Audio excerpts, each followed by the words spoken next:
कृषि कानून वापस होने पर ममता बनर्जी ने दी किसानों को बधाई, कहा यह आपकी जीत है। जी हां, मोदी सरकार ने तीनों कृषि कानूनों को वापस ले लिया है। गुरु नानक देव जी के प्रकाश पर्व के मौके पर देश को संबोधित करते हुए पीएम नरेंद्र मोदी ने कहा है कि किसानों के हित की बात हम कुछ किसानों को साझा नहीं कर पाए, शायद हमारी तपस्या में कमी रही। भले ही किसानों का एक वर्ग इसका विरोध कर रहा था, हमने कृषि कानूनों को वापस लेने का फैसला किया है।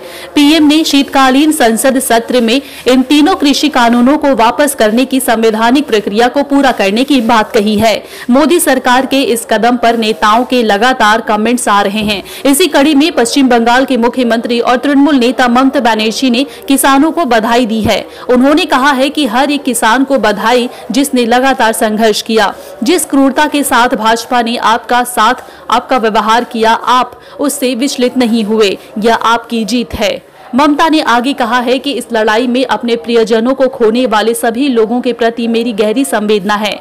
आपको बता दें, यह पहला मौका नहीं है जब मोदी सरकार को अपने कदम वापस लेने पड़े। इससे पहले केंद्र सरकार को भूमि अधिग्रहण अध्यादेश वापस लेना पड़ा था।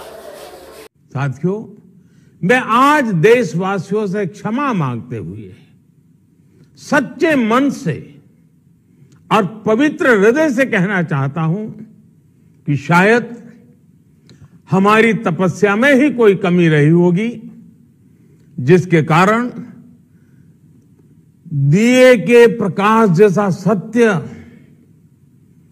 कुछ किसान भाइयों को हम समझा नहीं पाए। आज गुरु नानक देव जी का पवित्र प्रकाश पर्व है। ये समय किसी को भी दोष देने का नहीं है। आज मैं आपको, पूरे देश को ये बताने आया हूं कि हमने 3 कृषि कानूनों को वापस लेने का, रिपील करने का निर्णय लिया है। इस महीने के अंत में शुरू होने जा रहे संसद सत्र में, इसी महीने में हम तीनों कृषि कानूनों को रिपील करने की संवैधानिक प्रक्रिया को पूरा कर देंगे।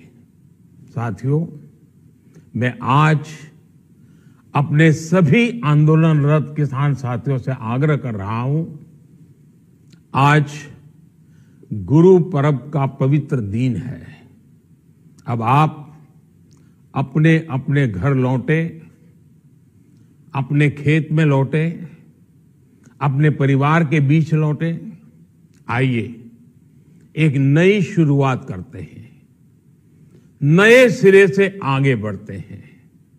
साथियों, आज ही सरकार ने कृषि क्षेत्र से जुड़ा एक और अहम फैसला लिया है। जीरो बजट खेती यानी प्राकृतिक खेती को बढ़ावा देने के लिए,